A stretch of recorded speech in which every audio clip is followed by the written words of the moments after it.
Hello friends, I am Abhishek. Welcome to my YouTube channel the ocean of शिक्षा।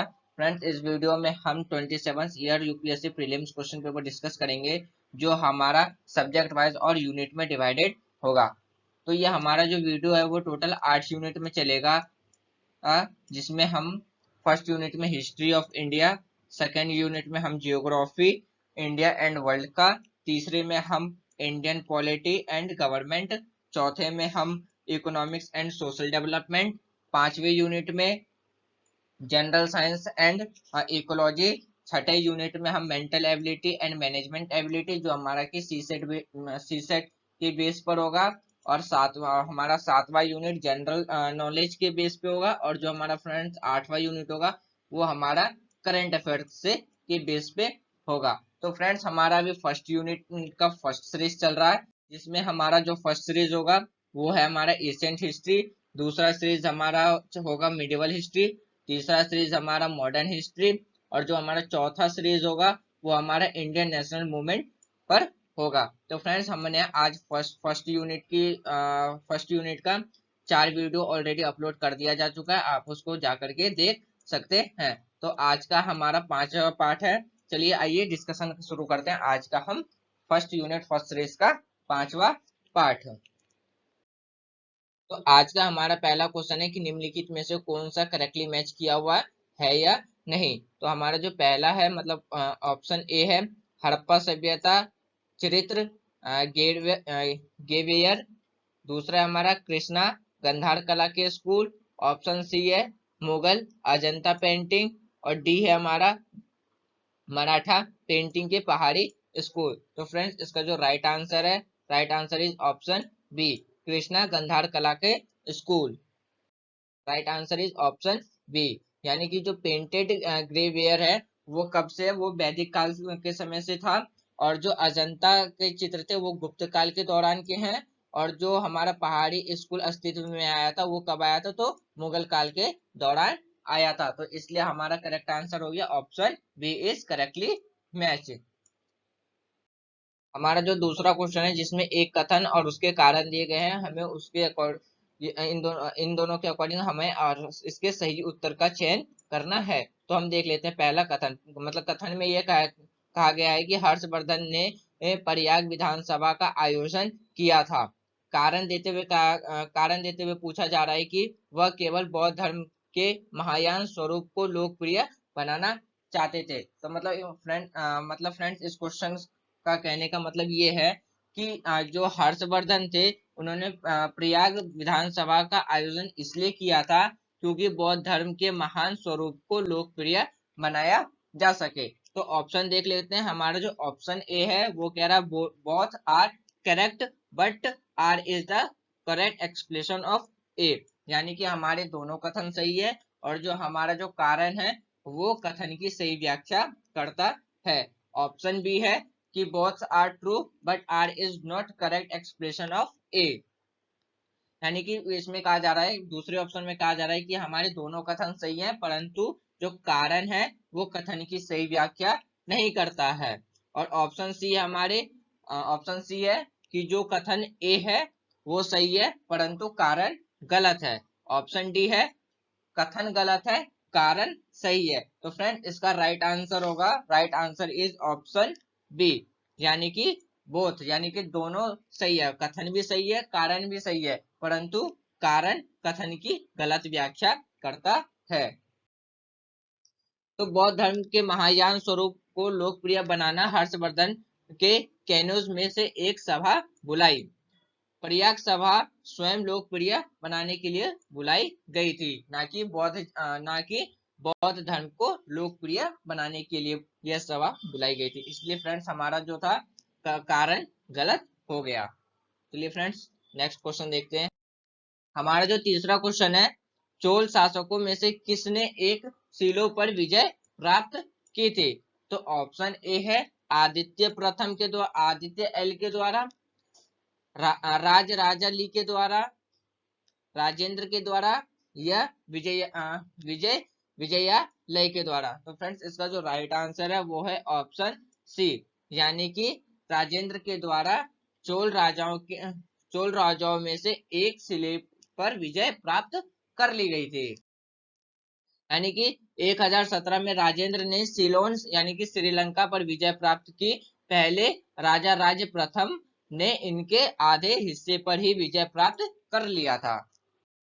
आज का हमारा चौथा क्वेश्चन है कि निम्नलिखित में से किस कश्मीर में कनिष्क के शासन काल के दौरान आयोजित बौद्ध परिषद की अध्यक्षता की थी। तो ऑप्शन ए है परसवा, ऑप्शन बी है नागार्जुन, ऑप्शन सी है शूद्रक, ऑप्शन डी है वसुमित्र। तो फ्रेंड्स इसका जो राइट आंसर है वो है Vasumitra. D is option D is right answer. Vasumitra और आशा घोष ने मिलकर चौथी परिषद की अध्यक्षता की थी, जिसमें बौद्धों को महायानवादियों और हीनयावादियों में विभाजित किया गया था। आज का जो हमारा पांचवा क्वेश्चन है वो ये है कि निम्नलिखित में से कौन सा जानवर हड़प्पा संस्कृति की मोहरे और टेराकोटा कला में का प्रतिनिधित्व नहीं करते हैं। तो ऑप्शन ए है गाय, ऑप्शन बी है हाथी, ऑप्शन सी है गेंडा, ऑप्शन डी है टाइगर। तो फ्रेंड्स इसका राइट आंसर है ऑप्शन ए, यानी कि जो हड़प्पा संस्कृति थी उसके मोहरे पे और ये जो टेराकोटा की कला थी उसमें हमें गाय का चित्र देखने को नहीं मिलता है। यानी कि जो मोहरे पर गाय, ऊंट, घोड़ा और सिंह का चित्र नहीं पाया जाता था। तो फ्रेंड्स ये वो जानवर हैं जिनका चित्र हड़प्पा संस्कृति के मोहरों पर देखने को नहीं मिलता। फ्रेंड्स यहाँ पे लायन और टाइगर में कंफ्यूज मत हो जाइएगा, क्यों? क्योंकि लायन नहीं पाया जाता था लेकिन टाइगर का चित्र हमें देखने को मिलता था। तो यूक्रोन यानी कि बैल वह जानवर था जिसे आमतौर पर मोहरे पर दर्शाया जाता था। आज का जो हमारा छठा क्वेश्चन है उसको एशियंट साइट यानी कि प्राचीन स्थल को एस्ट्रोलॉजिकल फाइंडिंग यानी कि पुरातात्विक खोज से हमें करेक्टली मैच करना है। तो हमारा जो ए है लोथल जुता हुआ खेत, बी है हमारा कालीबंगा, इसका था गोदी यानी कि ढोकयार्ड, हमारा जो सी है ढोलावीरा, हल्की टेराकोटा अब प्रकृति, और जो हमारा डी है बनावली यानी कि शिलालेख जिसमें हड़प्पा लिपि की 10 बड़े आकार के चिन्ह देखने को मिले थे। तो फ्रेंड्स हमें इसमें यह बताना है कि इसमें कौन सा मैच करेक्टली मैच किए गए हैं। तो आइए ऑप्शन देख लेते हैं इसका। जो ऑप्शन ए है यानी कि ए का फर्स्ट, बी का दूसरे से, तीसरे सी का तीसरे से, डी का फोर्थ से। जो हमारा ऑप्शन बी है ए का 2 से, बी का 1 से, सी का 4 से, डी का 3 से। जो हमारा सी का ऑप्शन है वो है ए का 1 से, बी का 2 से, सी का 4 से, डी का 3 से। जो हमारा फोर्थ ऑप्शन है वो है ए का 2 से, बी का 1 से, सी का 3 से, डी का 4 से। तो बताइए फ्रेंड्स इसका करेक्टली मैच कौन सा होगा। तो इसका जो राइट आंसर है वो है option B. Option B is correctly match of ancient site and astrological finding place, यानी कि प्राचीन स्थल और पुरातात्विक खोज का जो सही मिलान है वो है ऑप्शन बी। यानी कि जो ए है वो जाएगा दूसरे में, और यानी कि जो बी है यानी कालीबंगा जाएगा जुता हुआ खेत के पास, और जो हमारा ढोलावीरा है वो जाएगा शिलालेख जिसमें हड़प्पा लिपि के 10 बड़े आकार के चिन्ह मिले थे, और जो बनावली है वो जाएगा हल्की टेराकोटा प्रकृति में। इसलिए हमारा right answer is option B. आज का हम सातवां क्वेश्चन देखते हैं जिसमें से हमें ये बताना है कि इनमें से सही कथन कौन से नहीं है। फ्रेंड्स हमें इसमें इनकरेक्ट स्टेटमेंट बताने हैं। ये चीज जरूर ध्यान में रखिएगा कि यूपीएससी आपसे क्या पूछ रही है, करेक्ट या इनकरेक्ट स्टेटमेंट। तो हमें इसमें गलत कथन बताने हैं। तो आइए हम देख लेते हैं इसके ऑप्शन। जो हमारा ऑप्शन ए है जिसमें ये कह रहा है कि श्रवण बेला गोला में गौतमेश्वर की मूर्ति जैनियों के अंतिम तीर्थ अंकर का प्रतिनिधित्व करती है। और जो हमारा ऑप्शन बी है भारत की सबसे बड़ी बौद्ध मूर्ति अरुणाचल प्रदेश में है। ऑप्शन सी कह रहा है हमारा कि खजुराहो के मंदिर का निर्माण चंदेल राजाओं के अधीन किया गया था।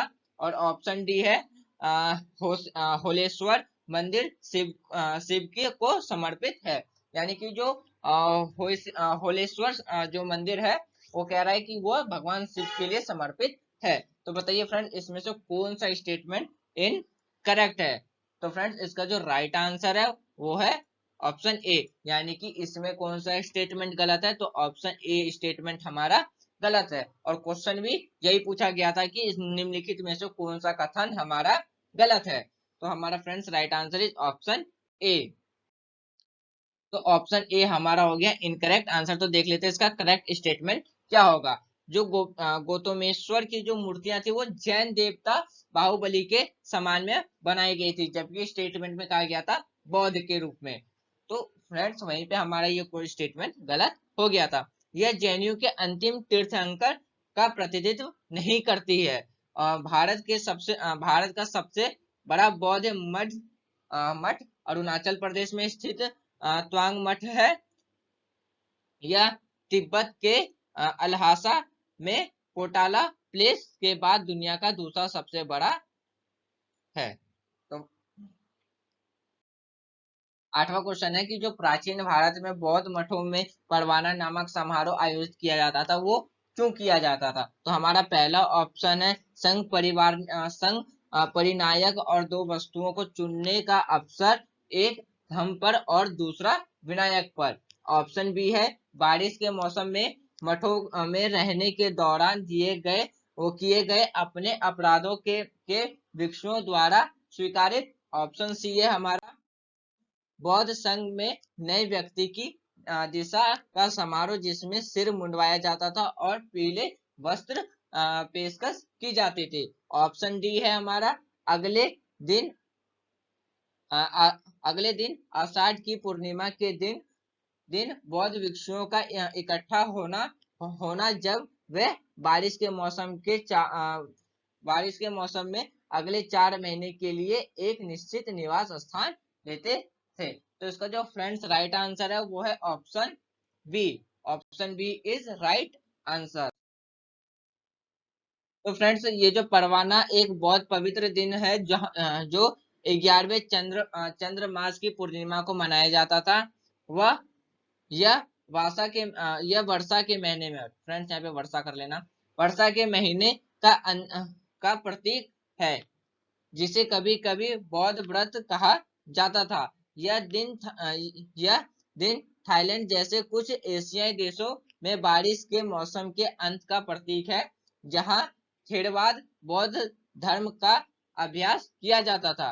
इस दिन प्रत्येक भिक्षु यानी कि पाली भिक्षु यानी कि जो फीमेल में जो भिक्षु होती थी उनको भिक्षु संघ के समुदाय के सामने आना होता था और वह वापस के दौरान किए गए अपराधों का प्रायश्चित करते थे। तो इसलिए हमारा option B is correct answer.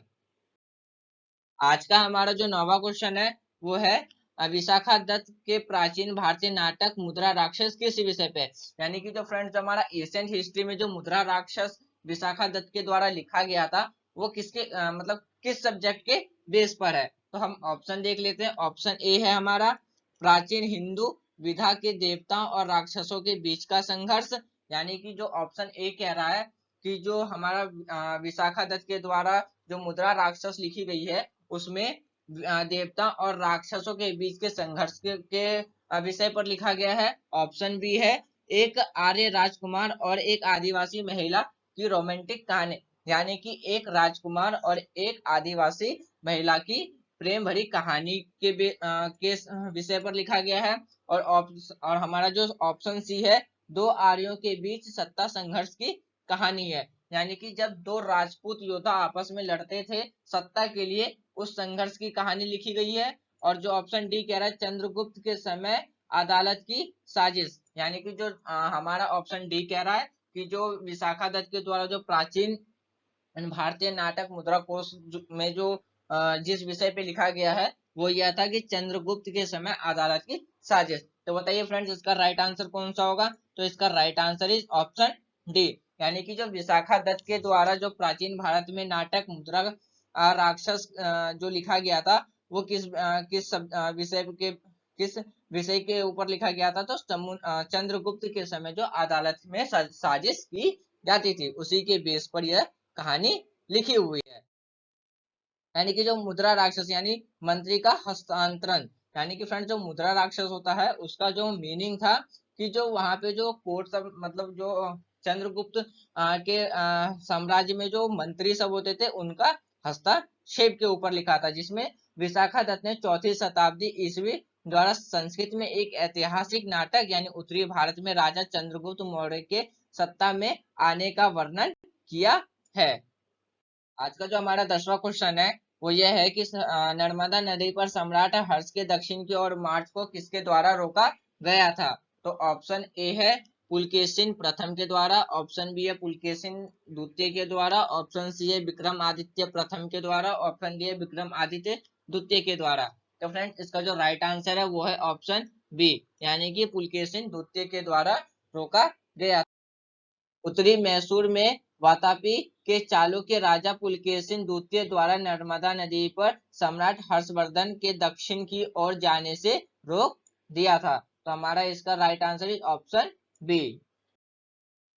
आज का जो हमारा 11वां क्वेश्चन है उसमें हमें इन कथनों पर विचार करना है और हमें यह बताना है कि इनमें से कौन से कथन सही हैं या कौन से कथन गलत हैं। तो फ्रेंड इसमें हमसे पूछा गया है सही कथन कौन सा, यानी कि करेक्ट स्टेटमेंट कौन सा है। तो हम दोनों स्टेटमेंट पे आइए देख लेते हैं। तो हमारा जो पहला स्टेटमेंट है वो ये कह रहा है चलो ने चलो ने पांडे पांड्य और चेर शासकों को हराया और प्रारंभिक मध्य युगीन काल में प्रायद्वीपीय भारत पर अपना प्रभुत्व स्थापित कर लिया। यानी कि जो हमारा पहला स्टेटमेंट कह रहा है वो ये कह रहा है कि जो चोलास थे उसने क्या किया था, पांडे और चेरा को हरा करके भारत के प्रायद्वीप पर अपना कब्जा यानी अपना प्रभुत्व स्थापित कर लिया था। और दूसरा कथन हमसे कह रहा है कि चोलों ने दक्षिण पूर्व एशिया के शैलेंद्र साम्राज्य के खिलाफ एक अभियान भेजा और कुछ क्षेत्रों पर विजय प्राप्त कर लिया था। तो हमें इसमें यह बताने कि कौन से स्टेटमेंट सही है या नहीं। तो इसके हमारे दोनों स्टेटमेंट हमारे करेक्टली हैं। संगम काल का चोल साम्राज्य आधुनिक तिरुचि जिले के दक्षिण आंध्र प्रदेश तक फैला हुआ था। उनकी राजधानी पहले उरेयूर में स्थापित थी और फिर पुहार में स्थानांतरित कर दी गई थी। चोल सम्राट ने शैलेंद्री साम्राज्य के खिलाफ एक सफल नौसैनिक अभियान शुरू किया था। वेन्नई कराईकल की लड़ाई में चोर पांड्यों और 11 छोटे सरदारों से मिलकर एक शक्तिशाली संघ बनाकर उसको हराया था। तो कुछ नोट्स देख लेते हैं इसके। जो काली कला संगम चोल के एक प्रसिद्ध राजा थे। पट्टन पलाई ही उनके प्रारंभिक जीवन और उसकी सैन्य विभाजन को चरित्र करता है। आज का जो 12वां क्वेश्चन है वो ये है कि मृत्कटिका शूद्रक द्वारा लिखी एक प्राचीन भारतीय पुस्तक किससे संबंधित है? तो ऑप्शन है एक अमीर व्यापारी का एक वेश्या की बेटी के साथ प्रेम से संबंधित, ऑप्शन बी है पश्चिम भारत का एक शक छत्रपो पर चंद्रगुप्त द्वितीय की जीत, ऑप्शन सी है सैन्य अभियान और समुद्रगुप्त के शोषण, और हमारा जो ऑप्शन डी है गुप्त राजा और कामरूप की राजकुमारी के बीच प्रेम संबंध। तो फ्रेंड्स इसका जो राइट आंसर है, right answer is option A, यानी कि एक अमीर व्यापारी का एक वेश्या की बेटी से प्रेम के संबंध पर यह पुस्तक है। यानी कि जो हमारा जो ऑप्शन ए मिर्च कटिका द क्ले कोर्ट एक संस्कृत नाटक है जिसे शूद्रक ने दूसरी शताब्दी ईसा पूर्व में लिखा था। यह एक चारुदत्त नाम के एक युवक और एक अमीर दरबारी वसंत सेन के प्रति उसके प्रेम के बारे में इस पुस्तक में लिखा गया है। हमारा जो आज का 13वां क्वेश्चन है जिसमें हमें करेक्टली स्टेटमेंट बताने की कौन सा इसमें करेक्ट स्टेटमेंट है। तो ऑप्शन ए है कि वर्धमान महावीर की माता लिश वे प्रमुख चेतक की पुत्री थी। ऑप्शन दूसरा जो है गौतम बुद्ध की माता कौशलन वंश की एक राजकुमारी थी। ऑप्शन डी है पर्थ परशुनाथ 23वें तीर्थंकर बनारसी के थे। तो फ्रेंड्स इसमें हमें यह बताना है कि हमारा सिर्फ स्टेटमेंट एक करेक्ट है। ऑप्शन बी है कि हमारा सिर्फ दूसरा स्टेटमेंट सही है। ऑप्शन सी हमारा सिर्फ दूसरा और तीसरा स्टेटमेंट सही है। और डी हमारा कह रहा है कि हमारे तीनों स्टेटमेंट सही है। तो फ्रेंड्स इसका राइट आंसर होगा ऑप्शन बी, यानी कि दूसरा और तीसरा स्टेटमेंट हमारा सही है, पहला गलत है। तो फ्रेंड्स जो वर्धमान महावीर की माता त्रिशला लिच्छवी प्रमुख चेतक की बहन थी, ना कि बेटी। आज का जो हमारा 14th क्वेश्चन है, जिसमें से हमें यह बताना है कि इसमें से कौन से करेक्टली स्टेटमेंट है। जो हमारा पहला कथन दिया गया है वो यह है कि अंतिम मौर्य शासक द्रथ की हत्या उसके सेनापति पुष्य मित्र सुंग ने की थी। ऑप्शन मतलब हमारा जो दूसरा कथन है वो अंतिम सुंग राजा देवभूति की हत्या उसके ब्राह्मण्य मित्र वासुदेव कन ने की थी, जिन्होंने सिंहासन हड़प लिया था। तीसरा कथन है कि कन वंश की अंतिम शासक को आंद्रयो ने अपदत्य कर दिया था। अब फ्रेंड्स हम इसमें ऑप्शन देख लेते हैं कि हमारा जो है पहला ऑप्शन ए है, पहला और दूसरा कथन सही है। ऑप्शन बी है सिर्फ हमारा दूसरा कथन सही है। ऑप्शन सी हमारे तीनों कथन सही है। ऑप्शन डी है हमारा सिर्फ तीसरा कथन सही है। तो फ्रेंड्स इसका जो राइट आंसर है वो है ऑप्शन सी, यानी कि हमारे तीनों कथन सही है। हमारे तीनों कथन सही है। अंतिम मौर्य शासक द्रथ की सन 1885 ईसा पूर्व में उसके कमांडर इन चीफ यानी कमांडर इन चीफ पुष्यमित्र सुंग ने हत्या कर दी थी। कब वंश की अंतिम शासक सुशर्मा को आंद्रस ने अपदत्य कर दिया था और सातवां वंश स्थापित अस्तित्व में आया था। इसलिए हमारे तीनों स्टेटमेंट फ्रेंड्स सही है। आज का जो हमारा अंतिम प्रश्न है उसमें हमें करेक्ट स्टेटमेंट बताने की कौन सा इसमें स्टेटमेंट करेक्ट है। तो पहला स्टेटमेंट दिया गया है कि चीनी तीर्थयात्री पिलीग्रिम ने कनिष्क द्वारा आयोजित चौथी महान बौद्ध परिषद में भाग लिया था। दूसरा कथन है कि चीनी तीर्थयात्री हेनसांग ने हर्ष से मुलाकात की और उसे बौद्ध धर्म का विरोधी पाया। तो हमें इसमें कौन सा स्टेटमेंट करेक्ट है ये बताना है कि पहला है ऑप्शन ए, यानी कि सिर्फ हमारा पहला कथन सही है। ऑप्शन बी में है सिर्फ दूसरा कथन सही है। तीसरे में दोनों कथन सही है। ऑप्शन डी में कि हमारे दोनों कथन गलत है। तो फ्रेंड्स इसका जो राइट आंसर होगा हमारा डी होगा, यानी कि हमारे दोनों कथन इसमें गलत है, यानी कि दोनों कथनों में से कोई सा भी कथन सही नहीं है। जबकि क्वेश्चन में आपसे पूछा गया था कि कौन से कथन सही है।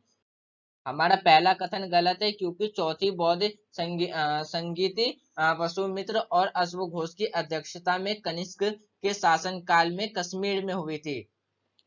फरहान ने कनिष्क के शासन काल में नहीं बल्कि चंद्रगुप्त द्वितीय के शासन काल के दौरान भारत का दौरा किया था। तो इसलिए फ्रेंड्स हमारा वहां पे पहला कथन गलत हो गया था। तो दूसरा कथन हमारा इसलिए गलत है क्योंकि जब हिरिंगसांग हर्ष से मिलने आए थे तो वह बौद्ध धर्म का विरोधी नहीं बल्कि बौद्ध धर्म के पक्ष में उनसे मिले थे। तो इसलिए हमारा दूसरा कथन भी गलत हो गया था।